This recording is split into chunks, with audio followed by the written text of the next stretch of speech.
మస్తకం నీకంకితం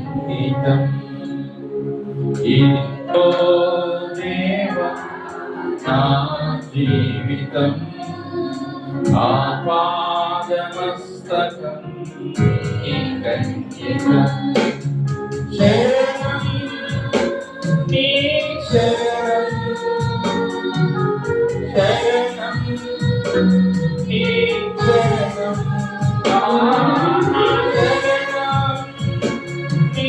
శరణం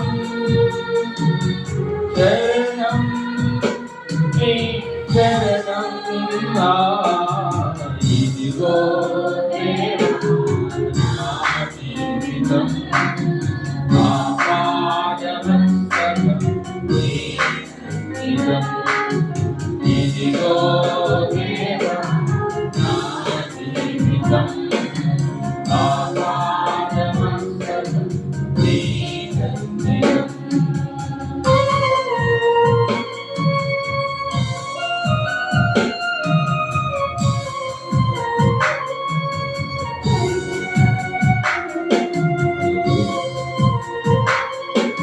పలుమార్లు వైదొలగినాను పరలోక దర్శనమునుడి అని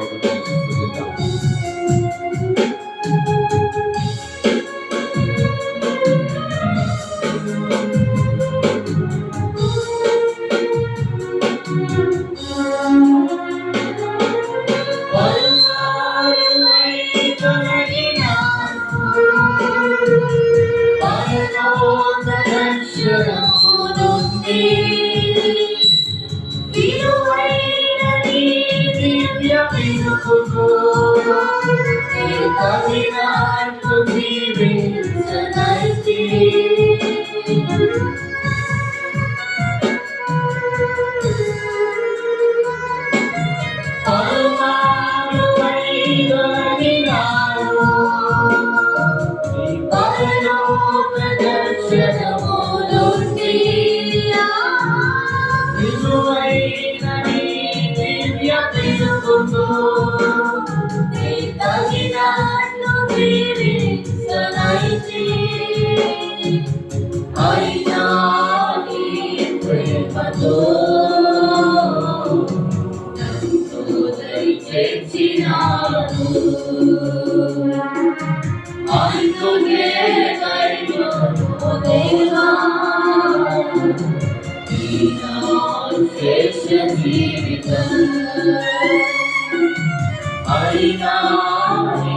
ప్రేమతో నన్ను దయచేసినావు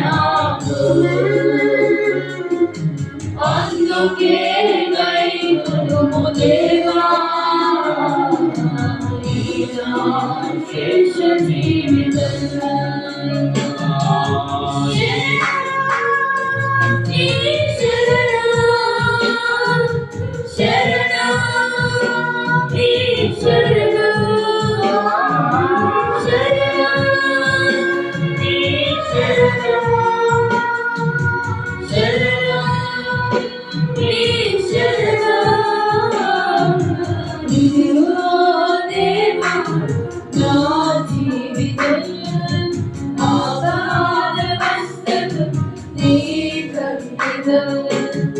ఇదిగో దేవా నా జీవితం ఆపాదమస్తకం నీకంకితం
చేయనేమో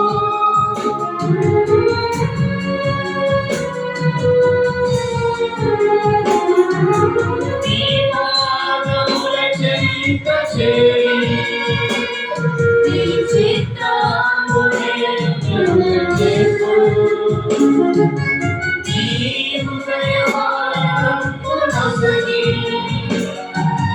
సాగించి పని చేయనేమో ఆగిపోక సాగిపో ప్రియసునిగా పని చేయనివ్వు ప్రతి చోట నీ సాక్షిగా ప్రభువాలెన్నుండనివ్వు సాగిపోక సాగిపో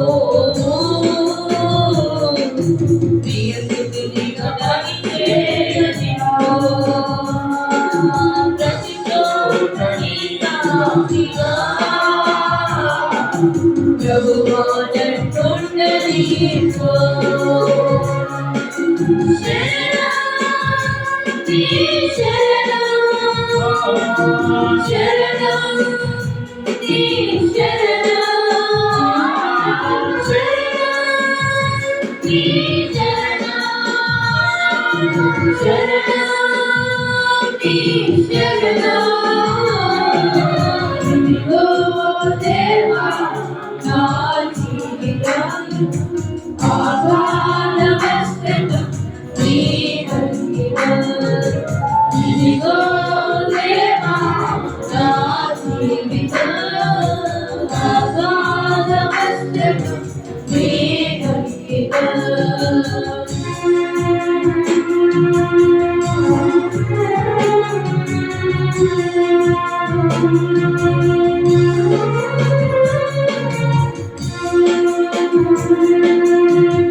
Thank you.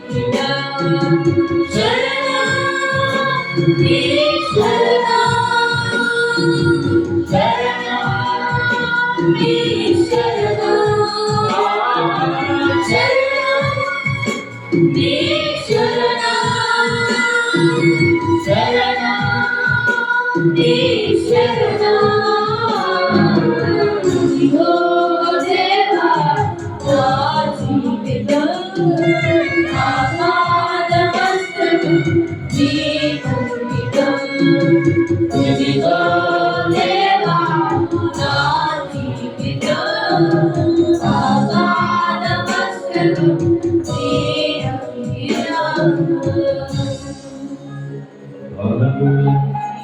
రెండు చేతులు ప్రభు వైపు చాపి, ఇదిగో దేవా నా జీవితమునైనా నీకు అర్పిస్తున్నాను, నీకు సమర్పిస్తున్నాను ప్రభా, నీకు అప్పగిస్తున్నాను ప్రభా. నన్ను మలచండి, మార్చండి, వెరచండి, వంచండి ప్రభా. నీ స్వారూప్యంలోనికి నన్ను మార్చండి ప్రభా. అయా నన్ను తండ్రి నీ సన్నిధిలో ప్రభా సరిచేయి తండ్రి అని మన జీవితాన్ని దేవునికి అప్పగిందాం.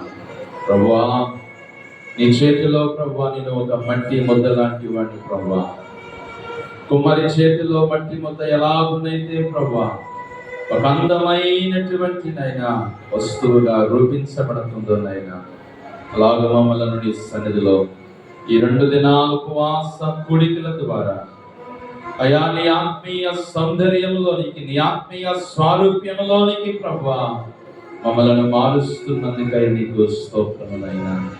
ఇంకా నాలో అయా మాలో ఏమైనా నీకు ఇష్టం లేని ఉంటే ప్రభువా అవి తీసివేసినైనా మమ్మలను మలచండి, మార్చండి ప్రభువా.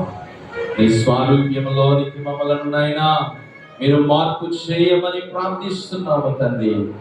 సహాయం చేయండి అని మన జీవితాన్ని, మన హృదయాన్ని ఆయనకు అప్పగిందాం ప్రభువా. నీకు స్తోత్రములునైనా, నీకు వందనాలు, నీకు వందనాలు, స్తోత్రాలు అయ్యా, నీకు స్తోత్రములైనా, నీకు స్తోత్రం. ఇదిగో దేవా నా జీవితం ఆపాదమస్తకం నీ ఇదిగో దేవా నా జీవితం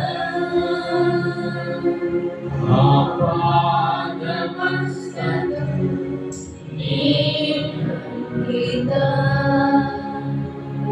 శరణం నీ శరణం శరణం నీ శరణం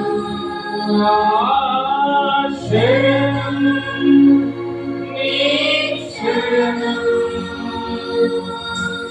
శరణం నీ శరణం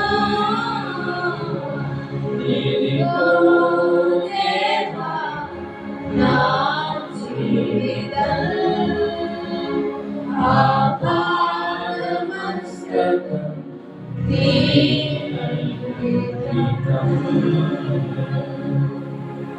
పరిశుద్ధుడు అయిన మా దేవా, ప్రేమ కలిగిన మా తండ్రి, నీ కొందనాలు, స్తోత్రాలు ప్రభువా. ఇదిగో మా జీవితాన్ని అప్పగిస్తున్నాం.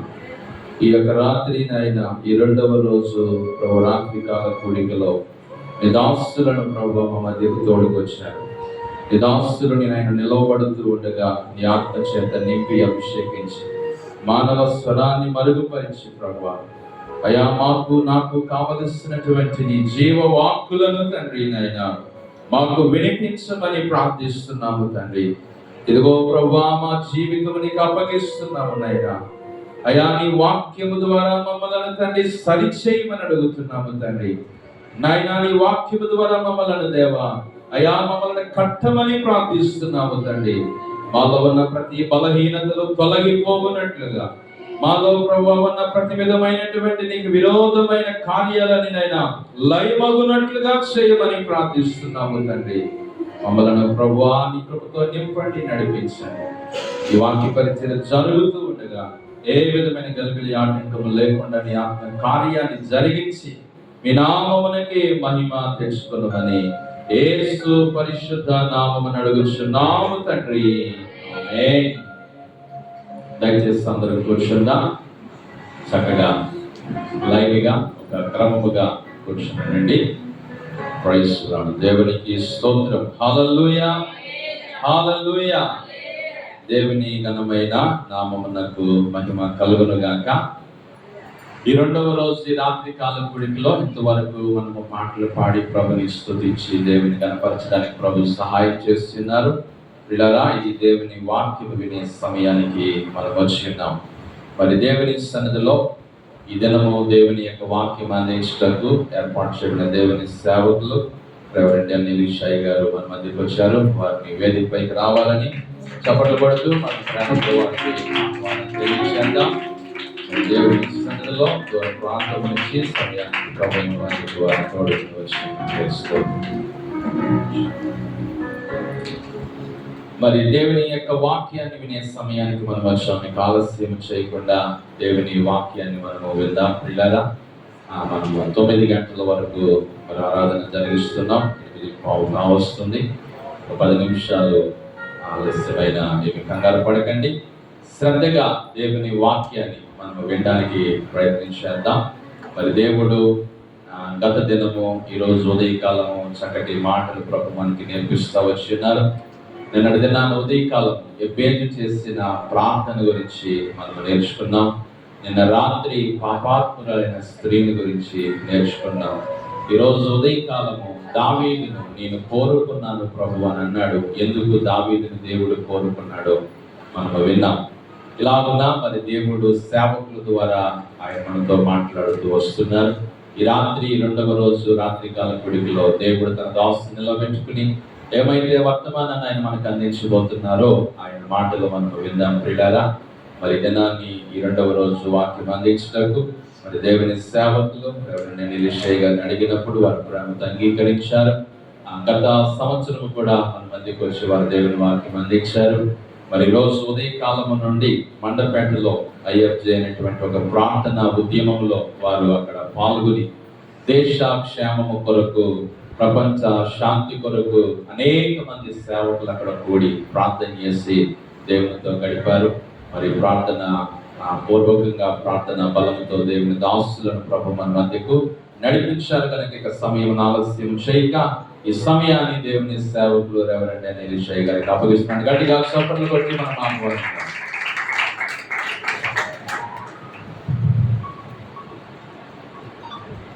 దేవుని నామమునకు మహిమ కలుగును గాక.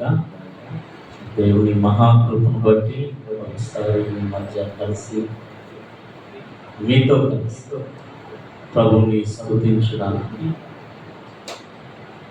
మీ మధ్య దేవుని యొక్క మాటలను తెలియజేయడానికి దేవుడు ఇచ్చిన మంచి సమయమును బట్టి తరుణం కృతజ్ఞతలు చెల్లిస్తున్నాను దేవుడికి. శ్రేష్టమైన పరిచర్యకు నన్ను పిలిచిన దైవజనుని కుటుంబానికి ఇప్పుడు వచ్చిన వీళ్ళందరికీ కూడా ప్రత్యేక వందనాలు తెలియజేస్తున్నాను. కొంత సమయం దేవుని వాక్యాన్ని ధ్యానం చేసుకుందాం. కొరింథీయులకు అపోస్తలుడైన పౌలు రాసిన పత్రిక రెండవ పత్రిక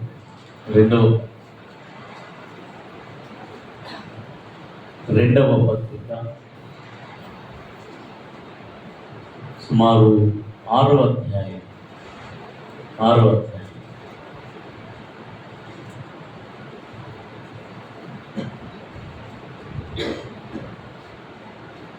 13వ వచనం నుంచి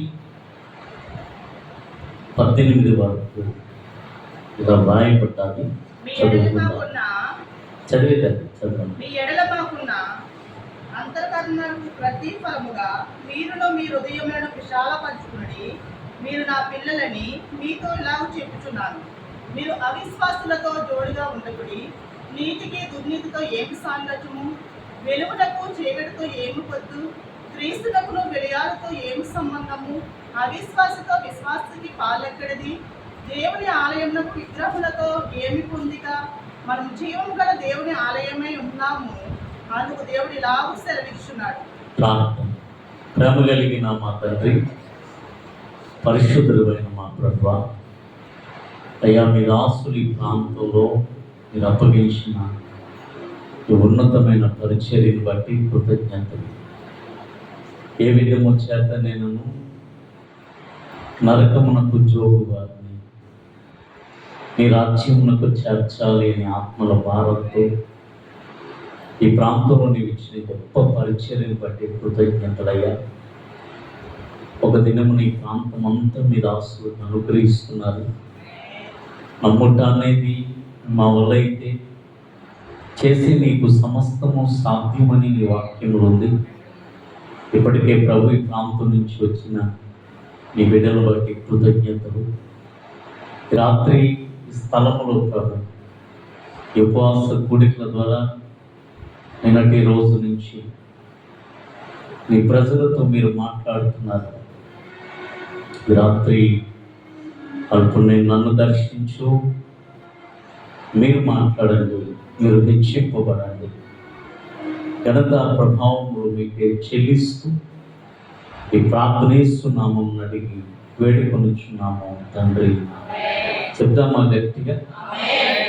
ప్రియులరా, దేవుని సన్నిధిలో ఈ రీతిగా ఉపవాస కూడికలు సంవత్సరానికి ఒక పర్యాయం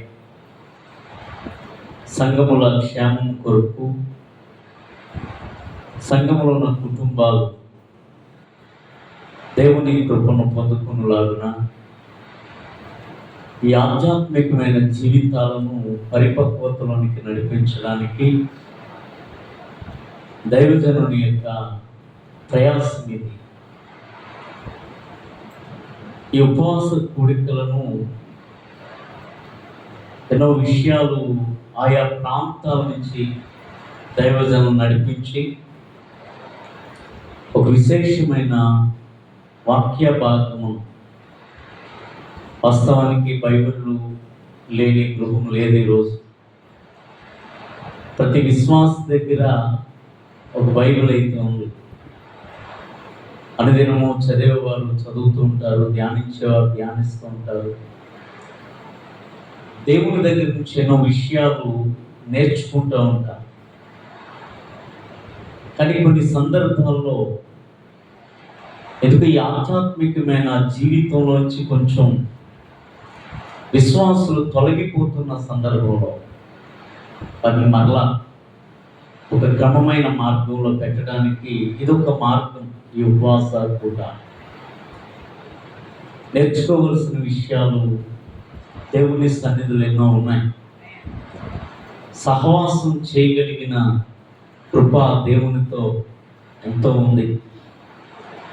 అపోస్తలుడైన పౌలు కొరింథీయులకు రాస్తూ 2వ పత్రిక చాలా ప్రాముఖ్యమైన ఒక విషయాన్ని బహుశా ఈ రాత్రి ఈ స్థలంలో ఉన్న నాకు మీకు కూడా చాలా అవసరమైన మాట. ఆయన మాట్లాడుతూ ఇలా అంటాడు, నా పిల్లలని మీతో ఇలాగ నేను చెబుతున్నాను. 13వ వచనం, నా పిల్లలని చెప్తున్నాను అంటూ 14వ వచనంలో చాలా ప్రాముఖ్యమైన విషయం కనబడుతుంది. మీరు అవిశ్వాసులతో జోడుగా లేదా జోడీగా ఉండమన్నాడా వద్దన్నాడా? ఉండొద్దు అని అంటున్నాడు. అవిశ్వాసులతో మీరు జోడీగా ఉండదు. సో అల్ప విశ్వాసులతో అని చెప్పలేదు ఇక్కడ. ఎవరితో చెప్తున్నాడు చెప్పండి? అవిశ్వాసులతో. అల్ప విశ్వాసులనైనా మార్చొచ్చు కానీ అవిశ్వాసులను ఎప్పటికీ మనం మార్చలేము. ఎంత ప్రయత్నం చేసినా వారి జీవితాల్లో మార్పు అనేది రాదు. అవిశ్వాసుల గురించి చక్కటి పోలికలు చెప్తున్నాడు ఇక్కడ. ఆ పోలిక చూడండి 14వ వచనంలో. నీతికి దుర్నీతితో అంటాడు, వెలుగునకు చీకటితో అంటాడు, క్రీస్తునకు బెలియాలుతో, అవిశ్వాసితో విశ్వాసికి పాలెక్కడిది? దేవుని ఆలయమునకు విగ్రహములతో ఏమీ పొందిక అనంటూ మనము జీవము గల దేవుని ఆలయమై ఉన్నాము అని మనం చాలా స్పష్టంగా మాట్లాడుతున్నాడు.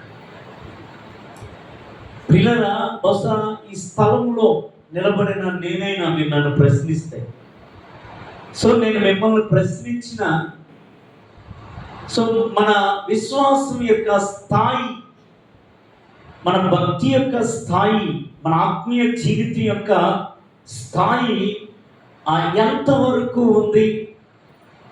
ఒకవేళ ఒకరిని ఒకరు కొలుచుకోలేం, కానీ దేవుడు కానీ కొలిస్తే ఆ కొలతకు మనము సరిపోతామా లేదామా అనేది మాత్రం మనం ఆలోచన చేయాలి. పరిశుద్ధ గ్రంథంలో ఆయనే నమ్మిన చాలా మంది ఆ కొలతకు రాలేకపోయారు. కొన్ని సందర్భాలు వీరెందుకు పనికిరారు అని అనుకుంటున్న సందర్భంలో దేవుడు కొలిచిన ఆత్మీయ జీవితానికి ఆ కొలత మరికొందరు సరిపోయినట్లు వాక్యంలో చెప్పబడతారు. బిడ్డ, ప్రభువుని అంగీకరించిన ఎంతకాలం అవుతుందో నాకు తెలియదు, రక్షణ పొంది ఎంతకాలం అవుతుందో తెలియదు, లేక మన పితరులు ప్రియులరా ప్రభు దగ్గరికి వచ్చారు కనుక మనకు తప్పక ప్రభు దగ్గరికి వచ్చి వాళ్ళని ఆరాధిస్తున్నామేమో తెలియదు, కానీ పితరులను బట్టి మన ఆత్మీయత దేవుడు ప్రియుల కొలత వేయడు. లేక ప్రియుల ప్రస్తుతం మన యొక్క ఆత్మీయ జీవితానికి కానీ కొలత వేస్తే, సో మనము విశ్వాసులుగా ఉన్నామా లేక అవిశ్వాసులుగా ఉన్నామా?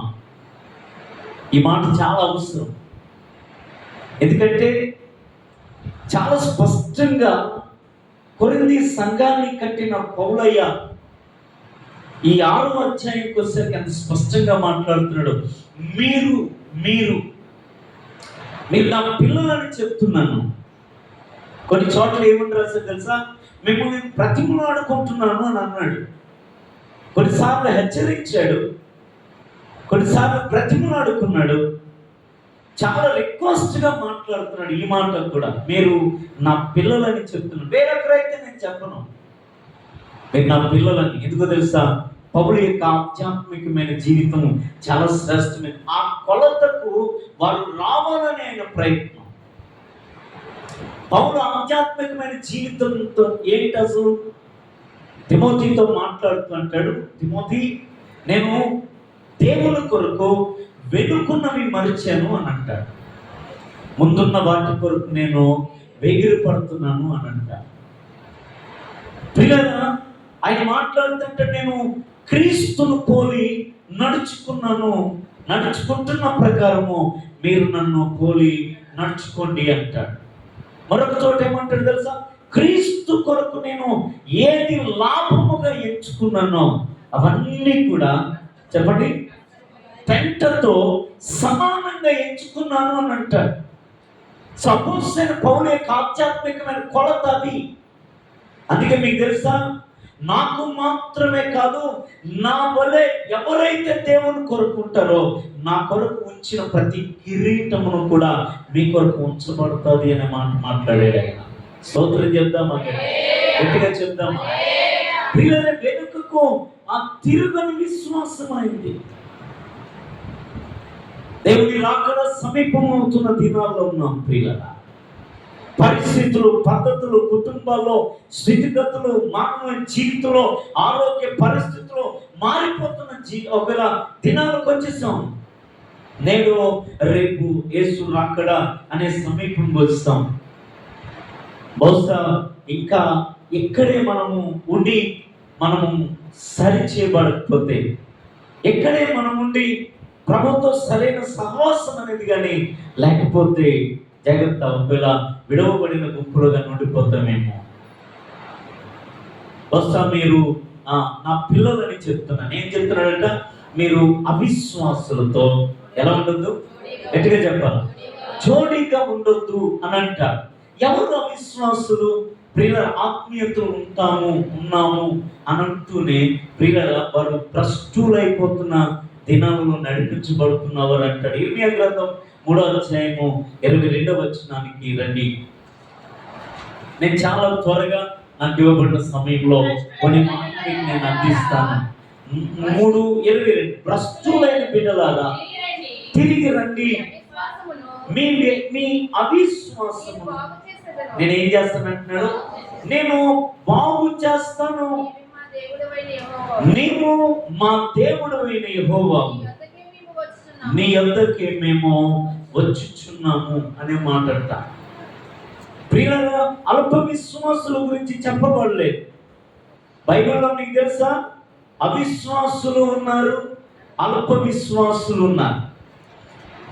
3.5 సంవత్సరాలు యేసు ప్రభుతో తిరిగిన తోమ ఒకరోజు యేసునిలా ప్రశ్నించాడు, నీ గాయములలో నేను వేలు పెడితేనే గాని నేను నమ్మను అనంటే ప్రియులారా, వెంటనే యేసు చెప్పిన మాట తెలుసా? అల్ప విశ్వాసి, ఎందుకు నీవు సందేహిస్తున్నావు అని అంటాడు. కనుక ఆ తర్వాత అతను మార్పు చెందినట్టు మనకు తెలుసు. అంటే అల్ప విశ్వాసంతో నింపబడితే వారు ఎప్పటికైనా మారుతారు అనే ఒక ఆలోచన ఉంది. కానీ అవిశ్వాసంతో కనుంటే ప్రియుల ఆత్మీయతలో ఉంటున్నాము అని అనుకుంటూనే వారు, మీకు తెలుసా, భ్రష్టులుగా మిగిలిపోతారట. అందుకే అంటాడు, భ్రష్టులైన బిడ్డలారా తిరిగి రండి, మీ అవిశ్వాసమును చెప్పండి, నేను బాగు చేస్తాను. రెండవది, అవిశ్వాసులలో రెండవ లక్షణము ఏం కనబడుతుంది? ఒకసారి మత్తయి సువార్త 13వ అధ్యాయము 58వ వచనాన్ని చదువుదాం. మత్తయి సువార్త వారి అవిశ్వాసమును బట్టి ఆయన అక్కడ అనేకమైన అద్భుతములు చేయలేదు. దేన్ని బట్టి? ప్రియుల అవిశ్వాసం ఎంత ప్రమాదమో మరలా చెప్తున్నాను. ఆత్మీయతలో ఉంటున్నామని అనుకుంటూనే వారు భ్రష్టత్వంలోనికి నడిపించబడతారు. 2, అవిశ్వాసం ఎంత ప్రమాదము అంటే ప్రియులరా, అక్కడ అంటాడు, వారి అవిశ్వాసమును బట్టి 13:58వ వచనం మత్తయి సువార్త, వారి అవిశ్వాసమును బట్టి ఆయన అక్కడ, చెప్పాలి ఎక్కడ? యేసు ఎక్కడ ఉన్నాడో, యేసు ఏ స్థలంలో ఉన్నాడో, ఆయన కార్యాలు అనుభవించుదామని అక్కడికి ఎంతమంది అయితే వచ్చారు ప్రియుల, వాళ్ళందరినీ బాగు చేద్దామని, వారికి మేలు చేద్దామని, వారి పట్ల తన కార్యాలు నెరవేర్చుదామని యేసు వెళ్ళారు అక్కడికి. కానీ అక్కడికి వచ్చిన వారిలో చాలా మంది చెప్పండి దేని చేత నింపబడ్డారంటే అవిశ్వాసంతో నింపబడ్డారు. కనుక వారి అవిశ్వాసమును బట్టి అక్కడ వారి జీవితాల్లో చెప్పండి అద్భుతాలు ఏమీ జరగలేదు అని అంటారు. మార్కు సువార్త 6:5వ వచనానికి రండి. మార్కు సువార్త 6:5వ వచనం. అందువలన కొద్ది మంది రోగుల మీద చేతి నుంచి వారిని స్వస్థపరచు తప్ప మరి ఏ అద్భుతమును అక్కడ ఆయన చేయజాలకపోయేనో ఆయన వారి, మరలా చెప్తున్నాను, ఆయన వారి అవిశ్వాసమునకు ఆశ్చర్యపడిను అని అంటాడు. గమనించాలి మాట. ఆయన వారి అవిశ్వాసమునకు ఆశ్చర్యపడెను. పిల్లల పౌలు ఎందుకు ఇంత స్పష్టంగా చెప్తున్నాడు తెలుసా? మీరు విశ్వాసులారా, దేవుని బిడ్డలారా, నా పిల్లలను మీకు చెప్తున్నాను, మీరు ఎవరితో జోడిగా ఉండొద్దంటే, గట్టిగా చెప్పాలి మాట, ఎవరితో? అవిశ్వాసులతో జోడిగా ఉండకండి. అవిశ్వాసులు ఎవరో చెప్పాను నేను. ఒకటి, ఆత్మీయతలో ఉంటున్నామని అంటూనే వారి భక్తులు దిగజారిపోతూ భ్రష్టులుగా చరిత్రలో మిగిలిపోతారు. 2, అవిశ్వాసులు ఎవరు అని అంటే ప్రియులారా, దేవుని దగ్గరికి కార్యముల గురించి వస్తారు కానీ వారి జీవితాలు ఎప్పుడు ఏ కార్యాలు కూడా చెప్పండి జరగవు. 3, ప్రియులారా, వారి అవిశ్వాసమును బట్టట యేసయ్యే చెప్పండి దేంట్రా నా దగ్గరికి వచ్చిన వాళ్ళు విశ్వాసంతో నింపబడాలి కదా. చెప్పండి, మీరు అవిశ్వాసంతో నింపబడ్డారేంటి అని ఆశ్చర్యపడ్డాడట. పరిశుద్ధ గ్రంథంలో ఒక అమూల్యమైన మాట మీకు నేను జ్ఞాపకం చేస్తాను. మత్తయి సువార్త 8వ అధ్యాయానికి ఒకసారి రండి. మత్తయి సువార్త 8వ అధ్యాయం. చాలా ప్రాముఖ్యమైన మాట. 10వ వచనం ఒకసారి చదువుతారా? యేసు ఈ మాట విని ఆశ్చర్యపడి వెంట వచ్చుచున్న వారిని చూచి, ఇశ్రాయేలీయులు, నేనెవరికైనాను ఎంత విశ్వాసం ఉన్నట్టు చూడలేదని మీతో నిశ్చయముగా చెప్పుచున్నాను. గట్టిగా స్తోత్రం చెప్పండి. ఇక్కడ విశ్వాసమును బట్టి ఆశ్చర్యపడ్డాడు. ఎవరి విశ్వాసం ఇది? శతాధిపతి యొక్క విశ్వాసం. శతాధిపతి యొక్క విశ్వాసం ఎలాంటిది? అయ్యా, నీవు మాట మాత్రము సెలవిచ్చిన చాలు నా దాసుడు చెప్పండి స్వస్థపరచబడతాడు. అది అద్భుతం. నీవు మాట మాత్రము సెలవిము చాలు నా దాసుడు బాగైపోతాడు. ఆ మాట కట చెప్పండి యేసయ్య ఆశ్చర్యపడ్డాడట. ఒక మాట చెప్పిన యేసయ్యకున్న మంచి పేరు చెప్పిన యెషయా గ్రంథకర్త అంటాడు, ఆయన ఆశ్చర్యకరుడు అని అంటాడు. ఎవరు యేసయ్యకే ఉన్న పేరు అది. ఒక శతాధిపతి యొక్క విశ్వాసం ఆశ్చర్యకరుణ్ణి సహితము చెప్పండి ఆశ్చర్యపరిచినంత విశ్వాసం ఉందంట. గట్టిగా చప్పట్లు కొడుతూ ప్రభువుని స్తుతిద్దాం. హల్లెలూయా, హల్లెలూయా. ప్రియులారా, ఒక ఆశ్చర్యకరుడైన మహోన్నతుడైన దేవుణ్ణి చెప్పండి ఒక అన్యుడైన రోమా శతాధిపతి అన్యుడు అతడు ఆశ్చర్యపరిచాడట. అంటాడు, ఇశ్రాయేలీయుల్లో నేను ఎవరికైనాను ఎంతటి చెప్పండి విశ్వాసం నేను చూడలేదు. పిల్లల మరలా నేను జ్ఞాపకం చేస్తున్నాను, మీరు నా పిల్లలని నేను మీతో ఈ మాట చెప్తున్నాను. ఏంటో తెలుసా? మీరు అవిశ్వాసులతో, ఈ మాట మర్చిపోదు, మీరు అవిశ్వాసులతో జోడిగా ఉండట. ఎక్కడ ఉంటారు వీళ్ళు? ఎక్కడ ఉంటారు? వీళ్ళేమో ప్రత్యేకమైన జనాంగం అంటారా? కాదు కాదు కాదు కాదు. పిల్లలు బహుశా వీరందరూ నీనా చుట్టూ ఉన్నారేమో, లేకపోతే మనమేనేమో ఎన్నో సంవత్సరాల నుంచి కార్యముల కొరకు కన్నీరు కాల్చుకున్న నీ జీవితంలో జరగటం లేదు అని అంటే బహుశా ఎక్కడో చెప్పండి అవిశ్వాసం నీ జీవితం ఉందేమో. పిల్లలు అనేకులకు నువ్వు చెప్తున్న ప్రార్థన అంశాలు ఎంత ప్రార్థన చేస్తున్నా జరగటం లేదేమో. గడిచిన రాత్రి ఒక దైవజనుడు నాకు వాట్సాప్లో ఒక 2-3 ఫోటోలు పెట్టి నాకు ఆశ్చర్యమైంది ఆ ఫోటోస్ చూసి. పిల్లలు ఈ స్త్రీలు ఈ సైడ్ క్లిప్పులు పెట్టుకుంటారు కదా, నల్లగా ఉంటాయి క్లిప్పులు. 12 సంవత్సరాల అమ్మాయి మింగేసింది. అది ఎలా మింగేసిందో తెలియదు. బహుశా నేను అనుకుంటాను అది ఏదో అనుకుని ఏదో తలంపులు నోట్లో పెడుచుకుంటాను. అది ఎక్కడి వరకు వెళ్ళిపోయింది తెలుసా? కిడ్నీ వరకు వెళ్ళిపోయింది. నా దగ్గర ఫొటోస్ రెడీగా ఉన్నాయి, మీరు చూస్తానంటే. రాజమండ్రిలో డాక్టర్లు అందరూ కూడా చేతులు ఎత్తిస్తారు. ఇది మా వల్ల కాదు, ఎలా తీయాలో అర్థం కావట్లేదు. ఆ గ్రామంలో ఉన్న దైవజనుడి దగ్గరికి వచ్చారు. వాళ్ళు ప్రార్థన చేయమన్నారు. ప్రార్థన చేశాడు. పిల్లల దైవజనుడు అద్భుతం చెప్పిన అది మోషన్ ద్వారా బయటకు వచ్చేసి గట్టిగా చెప్తాం. నేను దైవజనుడు విశ్వాసం అంటారా? నేనంటాను దైవజనుడు ఎప్పుడు విశ్వాసంతో నింపబడతాడు, లేకపోతే పరిచర్యలు జరగవు. అదే విశ్వాసము ఎవరైతే నమ్ముతున్నారో వారి జీవితంలో కానీ ఉంటే తప్పక కార్యాలు నెరవేరుతాయి.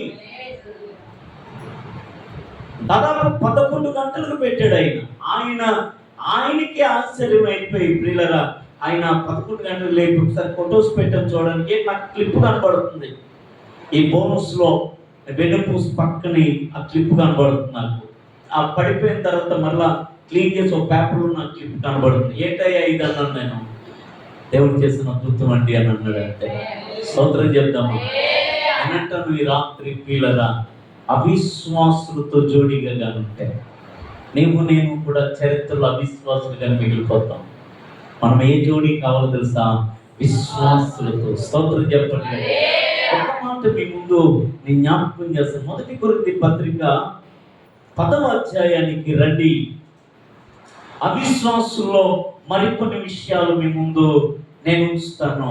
10వ అధ్యాయానికి కానీ మీరు రాగలిగితే మొదటి వచనము సహోదరులారా, 2వ లైన్ నుంచి చదువుదాం. అదేదనగా, అక్కడి నుంచి చదవండి. అదేదనగా ఒకసారి అందరూ బైబిల్ చూడాలి. అందరూ చూడాలి బైబిల్. మన పితరులందరూ మేఘము క్రింద ఉన్నారు. వారందరూ సముద్రములో నడిచిపోయారు. అందరూ మోషేను బట్టి మేఘములో సముద్రంలో బాప్తిస్మం పొందారు. అందరూ ఆత్మ సంబంధమైన ఒకే ఆహారం భుజించారు.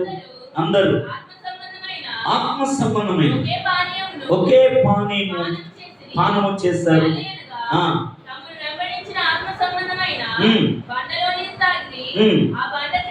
ఆ బండ క్రీస్తే. 6వ వచనంకి వచ్చేసరికి లేకపోతే 5వ వచనంకి వచ్చేసరికి అయితే అని మాట ఉంటుంది అక్కడ. స్తోత్రం చెప్పండి. పైన కూడా చాలా అద్భుతమైన వివరాలు కదా. మన పితరులందరూ చెప్పండి ఎక్కడ నడిచారట? మేఘము క్రింద నడిచారు, సముద్రంలో నడిచారు. మోషేను బట్టి మేఘంలోను సముద్రంలోను బాప్తిస్మం పొందారు. అందరూ ఆత్మ సంబంధమైన ఒకే ఆహారాన్ని భుజించారు. అందరూ ఆత్మ సంబంధమైన ఒకే పానీయం చేశారు. ఏలైనా తమను వెంబడించిన ఆత్మ సంబంధమైన బండలో ఉంటారు. ఆ బండ క్రీస్తే అన్నట్టు 5వ వచనంలో అయితే అంటారు. మీరు గమనించాలి. మన అయితే ఏమైంది? వారిలో ఎక్కువ మంది అమ్మా వింటున్నారా? అయితే వారిలో ఎక్కువ మంది దేవునికి ఇష్టలుగా ఉండకపోయిరి అంట. దేవునికి ఇష్టలుగా ఉండకపోయిరి కనుక అరణ్యములో సంహరింపబడిరి. వాస్తవానికి వాక్యం ఎక్కడ కనబడుతుంది మనకి? నిర్గమాకాండం 12వ అధ్యాయం నుంచి అసలు మీరు చూడద్దు కానీ 12 నుంచి మనకు కనబడుతుంది. ఇంచుమించు ప్రియుల నిర్గమాకాండము ఆ సంఖ్య లేవి వరకు మనకు కనబడుతుంది. ఈ వచనాలన్నీ కూడా 40 సంవత్సరాలట. చెప్పండి, మోషే నాయకత్వంలో ఇశ్రాయేలీయులందరూ కూడా చెప్పండి ఎక్కడికి ప్రయాణం చేశారు? ఐగుప్తు నుంచి ఎక్కడికి? కనాను దేశానికి ప్రయాణం చేశారు. బహుశా ప్రయాణం చేసిన వారు 20 లక్షల మంది ప్రయాణం చేశారు. 20 లక్షల మంది. మీకు తెలుసా, వీరిని నడిపించడానికట దేవుడు పగలు మేఘస్తంభముగా ఉన్నాడు.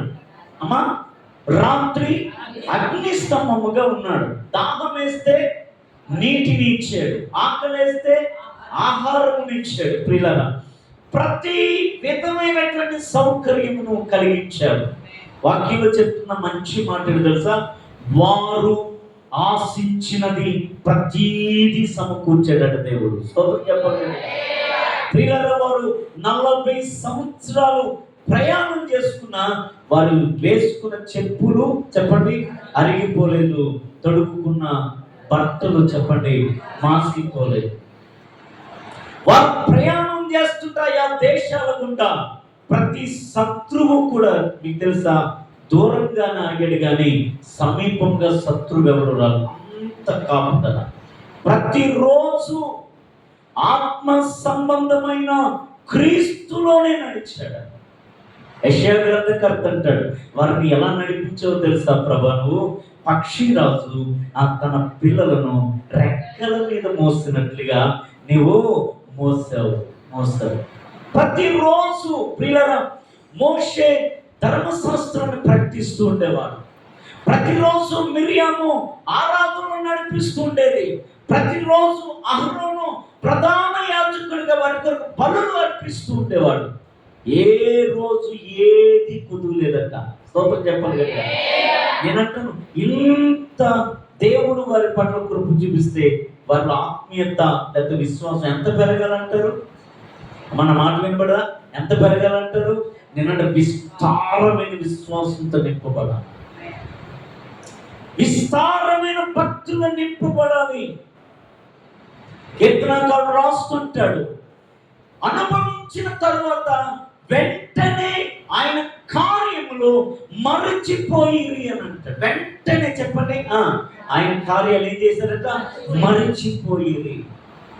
మరచిపోయిరి. ఇక్కడ అంటాడు, అయితే వారిలో ఎక్కువ మంది దేవునికి ఇష్టడుగా ఉండలేదు.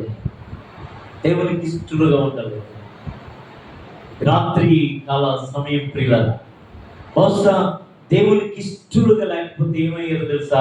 ఒకటి అక్కడ అంటాడు చూడండి, మొదటి మాట, వారు దేవునికి ఇష్టడుగా ఉండలేకపోయారు. రెండవ మాట 6వ వచనంలో వారు చెడ్డ వాటిని ఆశించిరి అని అంటాడు. మూడవది 7వ వచనంలో వారు విగ్రహారాధికులుగా మిగిలిపోయారు అంటాడు. 8వ వచనంలో వారు వ్యభిచరించారు అని అంటాడు. 9వ వచనంలో వారు ప్రభువుని శోధించిరి అని అంటాడు. 10వ వచనంలో వారు సనిగిరి. ఈ లక్షణాలన్నీ ఎవరియో తెలుసా? మా గట్టిగా చెప్పాలి, అవిశ్వాసులు. మళ్ళా చెప్తున్నాను, అల్ప విశ్వాసులు కావు. అల్ప విశ్వాసం ఈ రోజు కాస్త రేపైనా గట్టిగా చెప్పాలి. నమ్మకం ఉంటుందండి, కానీ అవిశ్వాసి మారుతాడు అన్న నమ్మకం లేదు. అందుకంటాడు దేవుడు వాక్యం చెప్తున్నమాట, మీలో ఎవరు అలాగా ఉండొద్దు అనే మాట వాక్యం. మనం విశ్వాసులమా, అవిశ్వాసులమా, అల్ప విశ్వాసమా? ఎవరు వేసుకోవాలి తెలుసు? కొలత మనకి మనమే ఆ కొలత వేయాలి. స్తోత్రం చెప్పాలి కదా.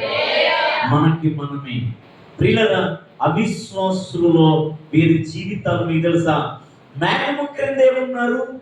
మోషేతోనే నడుస్తున్నారు, క్రీస్తు అనే బండనే వీరు వెంబడిస్తున్నారు, కానీ దేవునికి ఇష్టలుగా వారు లేరు.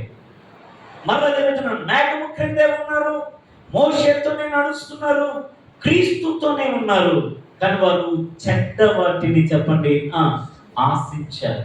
మరలా మేఘము క్రిందే ఉన్నారు, క్రీస్తుతోనే ఉన్నారు. మీకు తెలుసా, వారు జీవితం విగ్రహారాధికులుగా మిగిలిపోయారు, వ్యభిచరించారు, శోధించారు దేవుని మీద చెప్పండి సరిగా. ఈరోజు బిడ నేనంటాను, మన జీవితాలు ఏది కార్యాలు జరగకపోవడానికి దేవుడు కారణం కాదు. దేవుడు కారణం కాదు.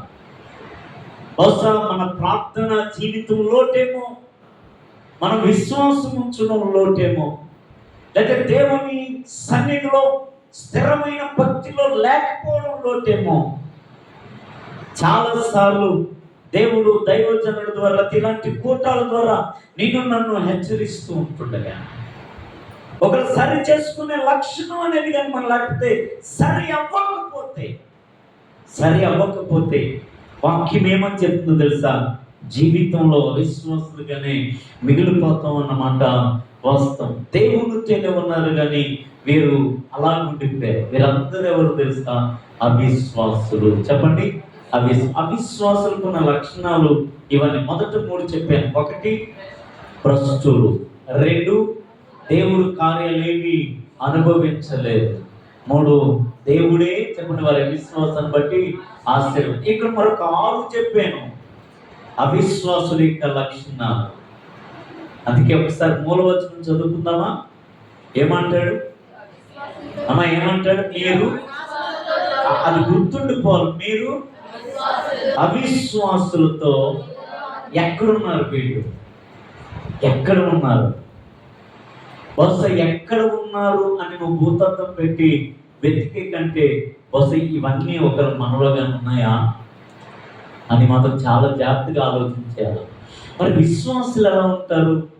మరొక 3 విషయాలు చెప్పి నేను ముగిస్తాను. మొదటిది ప్రియులారా, రోమా పత్రిక 4వ అధ్యాయం రోమా పత్రిక 4వ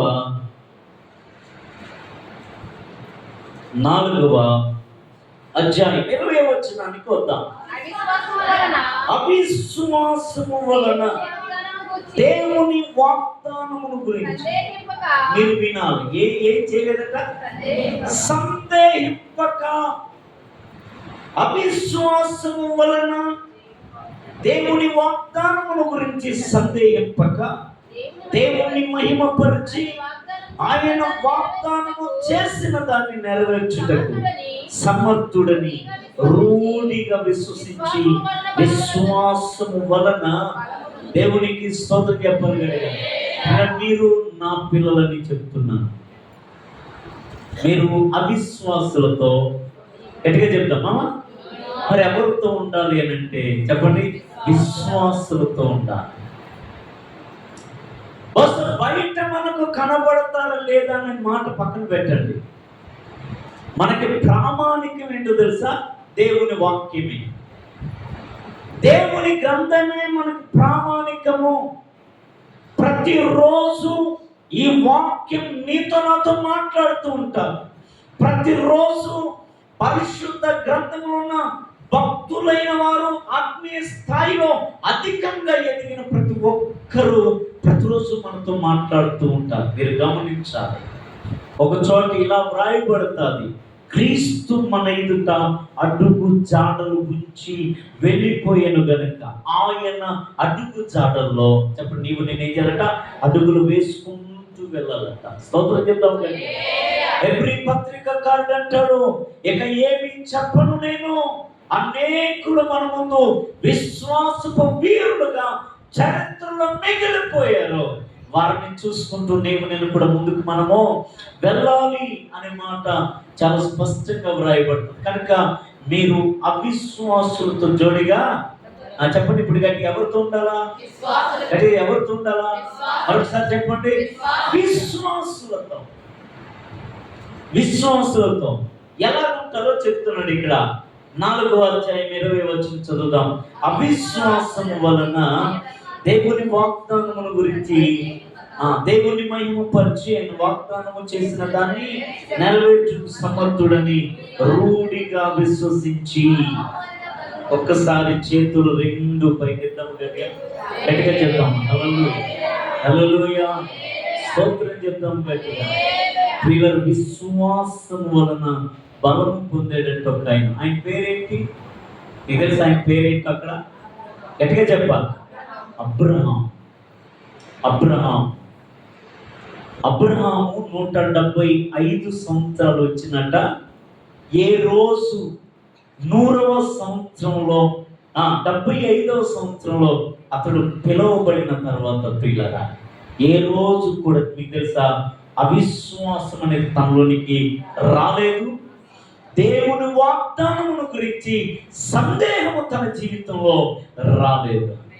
ప్రతిరోజు పిలిచిన దేవుని వైపు చూశాడు, మాట్లాడిన దేవుని వాగ్దానాన్ని నమ్మాడు.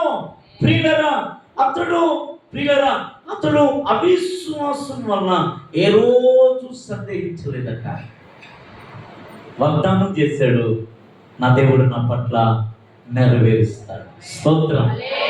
వాక్యంలో చెప్పబడుతుంది, అక్కడే అంటాడు, తన శరీరము మృతతుల్యమైపోయిన, తన భార్య శరీరము మృతతుల్యమైపోయిన అవిశ్వాసం వలన చెప్పండి ఏం రాలేదట? చెప్పండి, సందేహం అనేది. వాగ్దానాన్ని నమ్మాడు, వాగ్దాన పుత్రుణ్ణి కన్నాడు. గట్టిగా చెప్పాలి. వాగ్దానాన్ని నమ్మాడు, వాగ్దాన పుత్రుణ్ణి కన్నాడు. పిల్లలు, ఇలాంటి విశ్వాసులతో ఈరోజు నీకు నాకు ఏం కావాలో తెలుసా? జోడి కావాలా? స్తోత్రం చెప్పాలి. ఇది చాలా అవసరం ప్రియులరా, ఇది చాలా అవసరం. బహుశా అది నువ్వే అయితే నువ్వు అనేకులకు మాదిరి అవ్వడానికి అవకాశం. అది మీరే అయితే మిమ్మల్ని బట్టి అనేక మంది విశ్వాసంలో బలపరచబడడానికి అవకాశం ఉంది.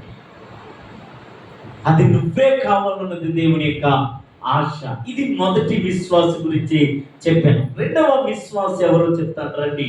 పరిశుద్ధ గ్రంథంలో లూకాసు సువార్త 4వ అధ్యాయం, లూకాసు సువార్త 4వ అధ్యాయం వచ్చారా? 25, 26 వచనాలు చదువుకుందాం.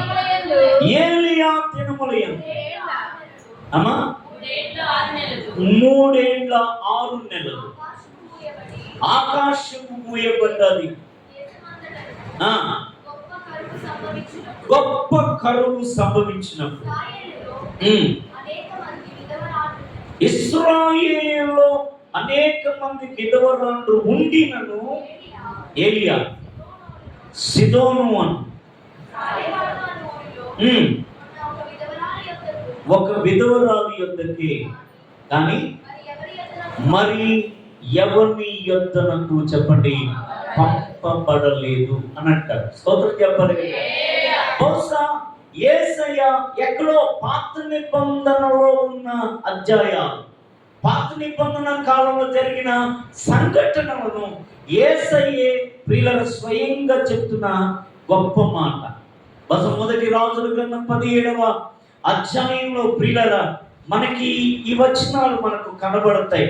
8వ వచనం నేను చదువుతున్నాను, చూడండి. అంతట యెహోవా వాక్కు అతనికి ప్రత్యక్షమై ఇలాగూ సెలవిచ్చాను, నీవు సిదోను పట్టణ సంబంధమైన సారేపతు అను ఊరికి పోయి అచ్చట ఉండుము, నిన్ను పోషించుటకు అచ్చటనున్న ఒక విధవరాలికి నేను సెలవిచ్చి తిని. 15వ వచనం చదువుదాం. ఇశ్రాయేలుల దేవుడైన యెహోవా సెలవిచ్చి ఉన్నాడు, అంతటా ఆమె వెళ్ళి ఏలియా చెప్పిన మాట చొప్పున చేయగా అతడును ఆమె ఇంటి వారును అనేక దినములు గట్టిగా స్తోత్రం చెప్పాలా భోజనము చేయించు వచ్చెను. ఈమె రెండవ విశ్వాసం. బహుశా ఒక ఆయనేమో ప్రియుల నిరీక్షణకు ఆధారమే లేని వ్యక్తి. ఎవరైనా గట్టిగా చెప్పాలి. నిరీక్షణకు చెప్పండి. అసలు కన్ను చూపు మేరను ఆధారం లేని వ్యక్తి అద్భుతాలు చూశాడండి. నేను ఈ రాత్రి మాట నేను ప్రకటిస్తున్నాను నా దేవుని సన్నిధిలో. నీ చుట్టూ నిరీక్షణకు ఆధారం లేనప్పుడు నిరీక్షణకు కర్త అయిన నా దేవుని సంపూర్ణంగా నమ్మగలిగితే నేనంటాను ఆయన చేయగలడు. ఒక ఆయన అంటాడు ఆయన ఏదైనా చేయగలడు. చెప్పండి, కథ మొత్తము చెప్పండి, మార్చగలడు. ఈరోజు మనుషుల వైపు చూస్తున్నామేమో, పరిస్థితుల వైపు చూస్తున్నామేమో. కాదు, నీవు నమ్మిన దేవుని వైపు చూస్తే మంచిది. నిన్ను పిలిచిన దేవుని వైపు చూస్తే మంచిది. నువ్వు ఆరాధిస్తున్న ఆ గొప్ప మహోన్నతుడైన దేవుని వైపు చూస్తే మంచిది. నిరీక్షణకు ఆధారం లేకపోయినా వాగ్దానం చేశాడు గనక నమ్మాడు. స్తోత్రం చెప్తాం గట్టిగా. బహుశా ఇలాంటి వారు నీ చుట్టూ ఉంటే అలాంటి వారితో జోడి కట్టు, లేకపోతే నువ్వే మారు. ఈ ఉపవాస కూటాల సందర్భంగా నువ్వే అయిపోలాగా. స్తోత్రం చెప్పాలి గట్టిగా. నిన్ను బట్టి అనేక మంది దీవించబడతారు బిడ్డ. నిన్ను బట్టి అనేక మంది ప్రభు సన్నిధికి నడుస్తారు. నిన్ను బట్టి అనేక మంది బలపరచబడతారు. మాట వాస్తవం ఇది. రెండవది ప్రియుల ఒక బీద విధవరాలు అని అంటారు. ఈమె ఎవరంట? బీద విధవరాలు. అప్పటికే 3.5 సంవత్సరాలు చెప్పండి భూమి మీద ఏం పడలేదు, వర్షం పడలేదు, భయంకరమైన కరువు. రాజు ఎక్కడ ఇంటిలో ఉందేమో ఆహారం ఎక్కడా లేదు. అలాంటి సందర్భంలో ప్రియుల సారేపతు అని ఆ ప్రాంతంలో అనేక మంది విధవరాలు ఉన్నాను అట. చెప్పండి, దేవుడు ఎవరితో మాట్లాడుతున్నాడు తెలుసా? 10వ వచనం చదివేరా? 10వ వచనం. అందుకు అతడు లేచి 8వ వచనం చదువుకున్నాం మనము. ఒక 8వ వచనం. ఓకే, నీవు సీదోను పట్టణ సంబంధమైన సారేపతు ఊరికి పోయి అతడ ఉండుము, నిన్ను పోషించుటకు ఒక విధవరాలు అచ్చట ఉన్న ఒక విధవరాలికి సెలవిచ్చి తిని. గట్టిగా స్తోత్రం చెప్పండి. ఈ సందర్భం మీకు తెలుసా? విధవరాలతో ఎవరు మాట్లాడుతున్నారట? మరలా చెప్పండి, ఎవరు మాట్లాడుతున్నారు? దేవుడే మాట్లాడుతున్నారు. అంటే విధవరాలు భూమి మీద ఎంత కరువు ఉన్నా, ఎవరికి ఆహారం లేకపోయినా, ఆమె ఇంట్లో మాత్రం ఆ రోజు వరకు కూడా చెప్పాలా, పట్టెడి పిండి ఉంది. అమ్మ చెప్పాలా, చుట్టూ కరువే, కానీ తన ఇంట్లో ఆ రోజు వరకు పట్టెడు పిండి ఉంది, కొంచెం నూనె ఉందంట. ఆమెతో మాట్లాడుతున్నాడు. ఆమెతో మాట్లాడడం ఏంటి అంటే, కరువులో ప్రజలందరూ రాజు వైపు చూస్తే, మళ్ళీ చెప్తున్నాను, ఆమె మాత్రం మీకు తెలుసు ఎవరి వైపు చూస్తుంది తెలుసా? దేవుని వైపు చూస్తుంది. స్తోత్రం చెప్తాను, దేవుని వైపు చూస్తుంది. ఒక గొప్ప ఆయన అంటాడు, దేవుడు ఇస్తేనే తీరుతుందంట దరిద్రం. గట్టిగా స్తోత్రం చెప్పాలి. మనుషులు ఇస్తే కాదు, మళ్ళీ ఎవరండి, ఎవరు ఇవ్వాలా? దేవుడే చెయ్యాలి, దేవుడే ఇవ్వాలి.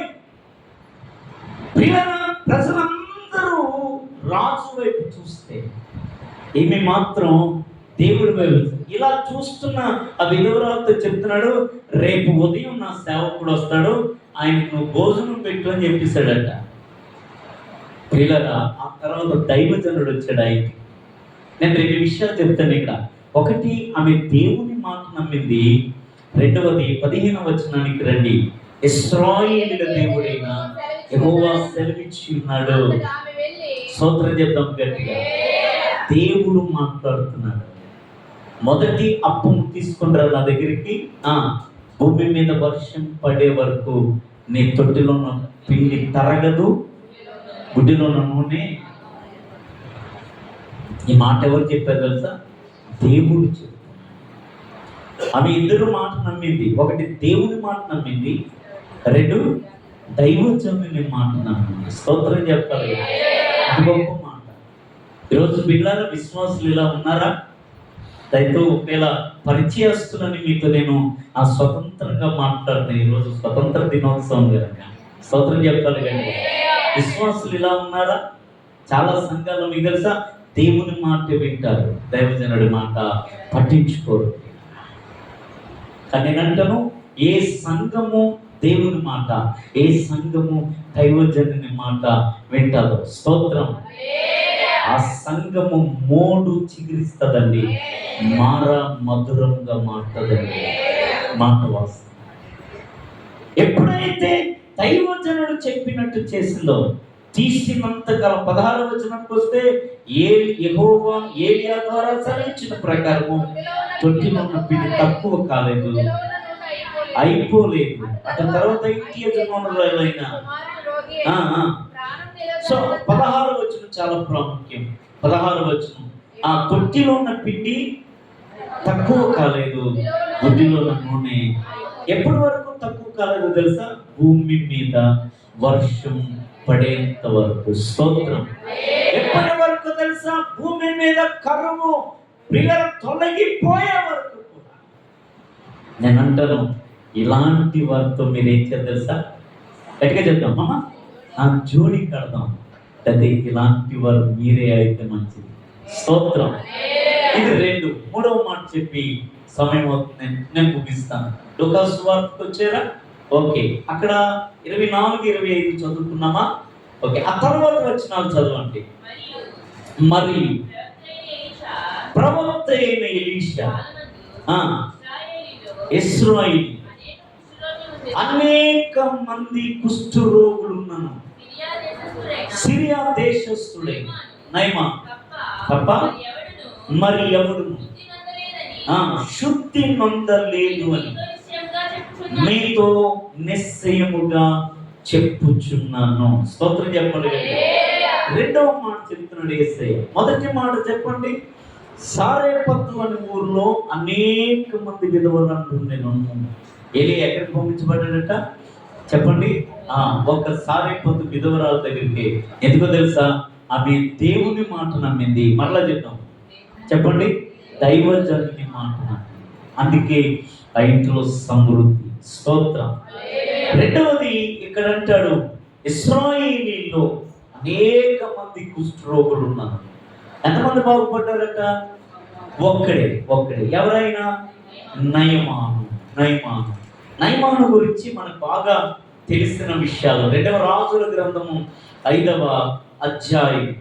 ప్రియులారా, ఈయన బాహ్య స్థితి ఏంటో చెప్తాడు. 1వ వచనం చదువుతాం. ఒకడుండెను, సిరియా దేశమునకు జయము కలుగజేసిన కనుక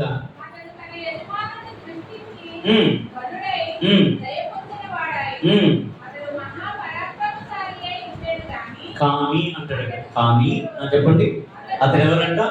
దుష్టుడు. చాలా సార్లు ఈ వాక్య భాగాన్ని మనం విన్నాం ప్రియులారా, చాలా సందర్భాలు విన్నాం ప్రియులారా. అతను బాహ్య స్థితి ఏంటో తెలుసా? ఒక సైన్యాధిపతి. 2, తన యజమానుని దృష్టికి ఘనత పొందినవాడు. 3, పరాక్రమశాలి. కానీ అంతటి వీరుడి జీవితంలోని కూడా ఒక విషాదం ఉంది. ఏంటో తెలుసా ప్రియులారా? కుష్ఠరోగం. బహుశా బాహ్యానికి ఎవరికి ఎప్పుడు ఎన్నడూ చెప్పుకోలేదేమో, కానీ ఒకరోజు తన ఇంటిలో వస్త్రములు విప్పుతుండగా ఇశ్రాయేలు చిన్నది చూసిందంట. అక్కడ చాలా చక్కటిగా ఈ మాట వ్రాయబడుతుంది. ఇశ్రాయేలు చిన్నది చూసింది. స్తోత్రం చెప్పాలి కదా. నేనంటున్నాను, ఈ తల్లిని పెంచిన తల్లిదండ్రులను మనం మెచ్చుకోవాలి. ఏ తల్లిని? గట్టిగా చెప్పాలి. నేనంటున్నా, ఒక మాట చెప్పిన, మీ పిల్లల్ని అలా పెంచగలుగుతున్నారా? ఒకసారి మీ పిల్లల్ని ఇలా పెంచగలుగుతున్నారా? ఎంత అద్భుతంగా పెంచారండి. నయమాను ఇంటికి వచ్చింది దాసిగా, కానీ నయమాను క్షేమాన్ని కోరుకుందంట. చెప్పింది, షోమ్రోనులో దైవజనుడు ఉన్నాడు, అక్కడికి వెళ్తే చెప్పండి నా యజమానుడు బాగుపడతాడు. ఎలీషా దగ్గరికి వచ్చిన తర్వాత ఎలీషా ఇలా చెప్తాడు, నా దగ్గరికి రావడం అవసరం లేదు, కానీ నువ్వు యోర్దానుకు వెళ్ళి చెప్పండి 7 మార్లు మునిగి తెచ్చాడు. కొంచెం ఎందుకో వ్యతిరేకించాడు, కానీ ఒక పనివాడు చెప్పిన మాట విన్నాడు. స్తోత్రం. పనివాడు ఇలాగంటాడు 13వ వచనం. అయితే అతని దాసులలో ఒకడు వచ్చి, ఆ ప్రవక్త ఏదైనా ఒక గొప్ప కార్యము చేయమని నియమించిన, అయితే స్నానం చేసి శుద్ధులు కమ్మన మాట దానికంటే మేలు కదని చెప్పినప్పుడు అతడి పోయి ఎవరు చెప్పినట్లు? ఎవరు చెప్పినట్లు? చాలా అద్భుతమైన దైవజనుడు చెప్పినట్లు. చెప్పండి, యోర్దాను నదిని 7 మార్లు మునగగా అతడు శుద్ధుడాయను. స్తోత్రం చెప్పలేదు. ఇశ్రాయేలులో అనేక మంది కుష్ఠరోగులు ఉన్నారు, నయమాను ఒక్కడే బాగుపడ్డాడు. సారేపతు ప్రాంతంలో అనేక మంది విధవరాళ్ళు ఉన్నారు, ఒక్క తల్లికి మాత్రమే సమృద్ధి కలిగింది. ఈరోజు నేను అంటాను ప్రియులారా, బహుశా ఇలాంటి వారు సంఘాలకు చాలా అవసరం. మనకు అనుకోవచ్చు, చెప్పడానికి చాలా సులువండి మాటలు, వినడానికి కూడా చాలా ఎన్నన్నా చెప్తారు అని అంటారు. చాలా మంది ఉన్న ఆలోచన ఇది. చెప్పడానికి సులువే, వినడానికి సులువే, కానీ అనుసరించడానికి కష్టం. మాట చెప్పనా, అనుసరిస్తేనే మంచిది. స్తోత్రం చెప్పండి. అనుసరిస్తేనే. వైద్యుని దగ్గరికి వెళ్ళిన తర్వాత ఇంత కరెక్ట్గా ఈ మెడిసిన్ వాడాలి, ఇలా వాడాలి, నువ్వు ఎన్నన్నా చెప్తావయ్యా అని కానీ ఆయన తని తెచ్చిన మెడిసిన్ పక్కన పడిస్తాం అనుకోండి, మీకు తెలుసా చిన్న ప్రమాదం జరగదా జీవితం. సంఘానికి వస్తున్న నీవు ఆదివారం ఆరాధన ఉంటున్నావా? చాలా సంతోషం. శుక్రవారం ఉపవాస ప్రార్థన ఉంటున్నారా? ధన్యులు మీరు. నిబంధనలు ఉన్నాయా? స్త్రీల ప్రార్థన ఉన్నాయి, కుటీర ప్రార్థన ఉన్నాయా? మంచిది. కానీ ఎన్ని ప్రార్థనలకు మీరు వస్తున్నా ఒక మార్పు అనేది మన జీవితాల్లో లేకపోతే దేవుడు తన ప్రత్యక్షత మనకు రాదండి. దేవుని ప్రత్యక్షత మన జీవితాల్లో ఉండదు. బహుశా వారందరూ మేఘం కిందే ఉన్నారట, వారందరూ బండలోనిదే తాగారట. మోషేను బట్టి చెప్పండి, వాళ్ళు ఐగుప్తు నుంచి ప్రయాణం చేశారట. అయితే వారిలో ఎక్కువ మంది చెప్పండి దేవునికి ఇష్టలుగా లేరు. అందుకే బైబిల్ చెప్తుంది, బయలుదేరిన వారిలో ఒక్క యెహోషువ కాలేబు తప్ప. మరి వారిద్దరికి ఏం జరిగింది అని అంటే, కాలేబు గురించి ఎలా ఉంటుంది, అతడు నిండు మనస్సుతో నన్ను అనుసరించిన హేతువు చేత తాను వెళ్ళిన దేశంలోనికి అతని నేను ప్రవేశపెట్టుదును అని దేవుడే స్వయంగా సంఖ్యాకాండం 14వ అధ్యాయంలో స్పష్టంగా మాట్లాడాడు. స్తోత్రం చెప్తామా? మరి యెహోషువ ఎందుకు వెళ్ళాడంటే ఏం లేదు, మీరు ఎలాగపోతే పొండ్రా నాన్న, మీరు ఇలాగే రావాలని అనుకుంటున్నాను, మీరు ఎలాగపోయినా నేనును నా ఇంటి వారును యెహోవా. వాళ్ళిద్దరే చేరుకున్నారు. కారణం వాళ్ళు తీసుకున్న తీర్మానాలు గొప్పవి, గట్టిగా వాళ్ళ ఆలోచనలు గొప్పవి. కనుక దేవుని సన్నిధిని ఒకరు గౌరవిస్తున్నావా, వేరు దేవుని వాక్యాన్ని గౌరవిస్తున్నావా, దైవజనుని మాటకు విధేయత చూపిస్తున్నావా, వెరీ గుడ్. కానీ ఒక మాట, నా సలహా ఇది, నా సలహా కాదు, పౌలు గారి సలహా ఏంటో తెలుసా? ఒకసారి మూలవచనం చదివి ముగించుకుందాం. పౌలు గారి సలహా ఇది ఏంటంటే, పౌలు గారి సలహా 6:14. అమ్మా చెప్పండి గట్టిగా. మీరు చెప్పండి, అవిశ్వాసులతో, గట్టిగా చెప్పాలి, ఉండకండి. ఎందుకో తెలుసా? అవిశ్వాసులు నీతో రాదు, మధ్యలో ఆగిపోతారు. స్తోత్రం. నీతో వచ్చేది లేకపోతే నిన్ను నడిపించేది విశ్వాసమే. స్తోత్రం. మరి ఎవరితో జోడిగా ఉండాలా? గట్టిగా చెప్పాలి. నేను విశ్వాసులతో జోడిగా ఉండాలంటే వారిలో మంచి 3 లక్షణాలు చెప్తాను. ఒకటి, వారు ఏ విషయంలో సందేహం ఉండదు. 2, దేవుని మాట వింటారు. 3, ఇప్పుడు ఎవరో చెప్పారు, గట్టిగా చెప్పాను, దైవజనుని మాట వింటారు. స్తోత్రం. బహుశా ఇంతవరకు ఈ ఉపవాస కూటాల వరకు ఒకవేళ మన జీవిత దినాలు ఎలాగున్నాయో, కానీ రాత్రి ఒక చిన్న మాట మీకు ప్రకటిస్తున్నాను. మీరు విశ్వాసులు, మీరు నా పిల్లలని, అమ్మ చెప్పండి, మీరు నా పిల్లలని మీకు చెప్తున్నాను. మీరు అవిశ్వాసులతో జోడిగా ఉండదు. చెప్పండి, అలాంటి వారు కనబడితే జోడిగా ఉండండి, లేకపోతే మీరే మారిపోండి. గట్టిగా చెప్పండి. చిన్న ప్రార్థన చేద్దామా? అలా తలలో ఉంచండి, కళ్ళు మూసుకోండి ప్రియులరా. ఒక చిన్న ప్రార్థన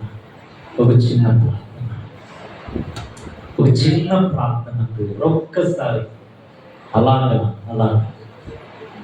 ఒక్క నిమిషం. ఎవరు మట్టుకోవాలి? ప్రభు పాదాల చెంత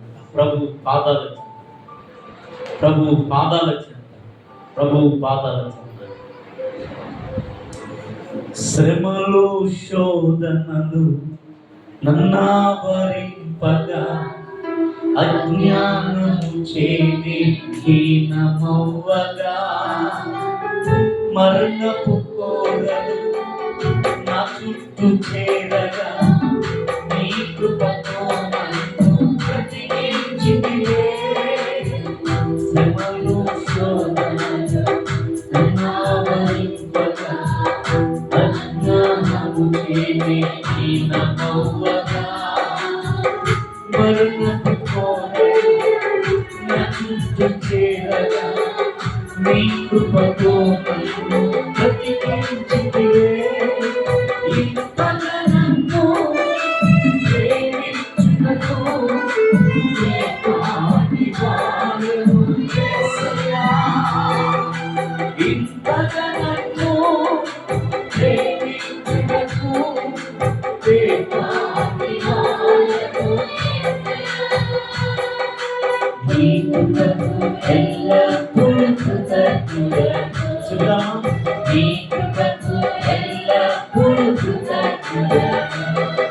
ఒకసారి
మళ్ళీ నన్ను మనుషు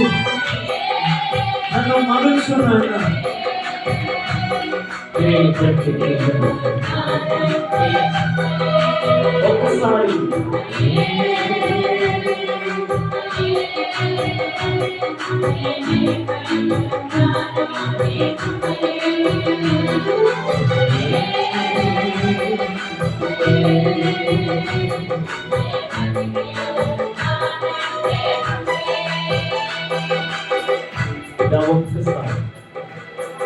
ఒక్కసారి ఈ ఆలోచన నీ హృదయంలో పెట్టుకో. లోకం వైపు, మనుష్యుల వైపు చూసినంత కాలము కూడా పేతురు గాలిని చూచి మునిగిపోయినట్లుగా అయిపోద్ది మన జీవితం. విశ్వాసమునకు కర్తయు దాన్ని కొనసాగించువాడైన యేసు వైపు మనం చూచిన, లేక విశ్వాసపు వీరుల వైపు మనము చూచిన, దేవుని సన్నిధిలో అద్భుతాలు చూడగలం, ఆశ్చర్య కార్యాలు చూడగలం, స్వస్థత చూడగలం, క్షేమము చూడగలము, సమృద్ధి చూడగలము. ఒక్క మాట అడుగు దేవుని దగ్గర, ఎప్పటి వరకు నా సహవాసం, నా జోడి అవిశ్వాసులతో ఉందేమో ప్రభా, దయచేసి నన్ను క్షమించు. నేటి నుంచి నా జీవితం విశ్వాసులతో జోడిగా ఉంటానయ్యా. నేటి నుంచి నా జీవితం విశ్వాసముతో ఉంటానయ్యా. ఆగిపోయిన ప్రతి కార్యమును నేనే జరిగించుకుంటాను. కనుక దేవుని మాట వినాలి, నువ్వు దైవజనుని మాట కూడా వినాలి. అది మనకు క్షేమం. ఒక చిన్న ప్రార్థన చేయన. ప్రేమ కలిగిన మా తండ్రి, పరిశుద్ధుడా మీకు స్తోత్రం.